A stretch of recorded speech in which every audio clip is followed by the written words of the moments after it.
Rush is one of the most respected rock bands in music history, but believe it or not, they have also faced some very serious and strange accusations in the past. The biggest one?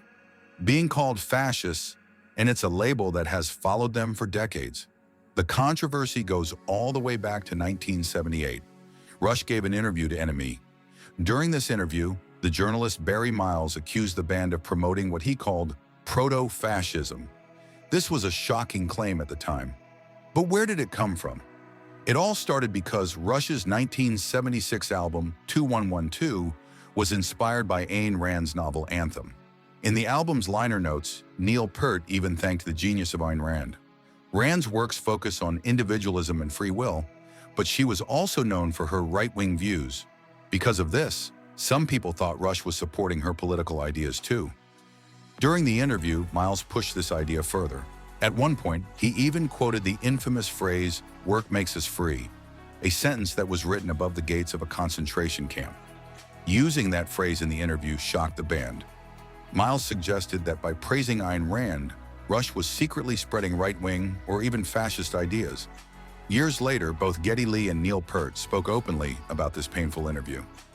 In a 2023 interview with Mojo magazine, Geddy finally responded in a very clear way.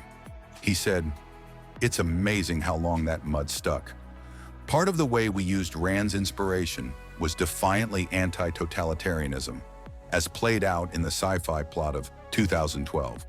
And fairly obviously, we were never fascists." Thatcherism was rising in Britain. The left were understandably freaked out, and I didn't blame Miles for having the belief system he had. But to suggest that 2112 was suckering kids into a right-wing mantra with fascistic overtones was wrong-headed and irresponsible.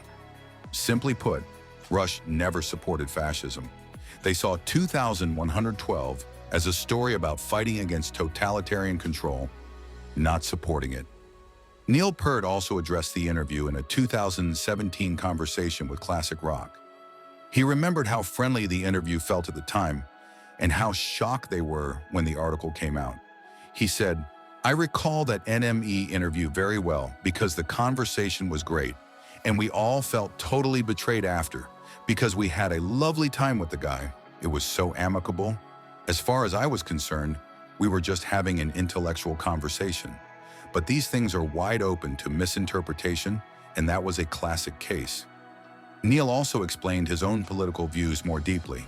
He called himself a bleeding heart libertarian, meaning he believed in free will and personal responsibility, but also cared about social safety nets like healthcare and helping people in need.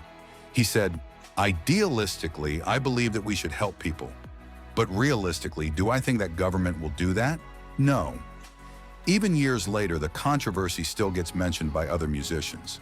Billy Corgan of the Smashing Pumpkins recently spoke about it.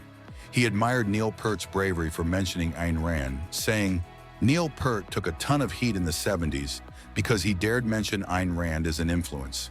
The way he was able to express that suburban feeling of emptiness, that there must be something more in life, really blew my mind." Over time, many fans and critics have come to understand Rush's real message. Their songs celebrate freedom, creativity, and the power of the individual, not oppression or fascism. Alex Lifeson once said that Rand's writings inspired the band's focus on individualism, but Rush never blindly followed any political system. Today, even after Neil Peart's passing, Geddy Lee continues to clear the air and defend the band's legacy. After almost 50 years, Rush remains a symbol of musical integrity and independence. In the end, the accusations of fascism were based on a misunderstanding, one that hurt the band deeply but never stopped them from making music that inspired millions. And as Geddy Lee now firmly says, Rush was never fascist.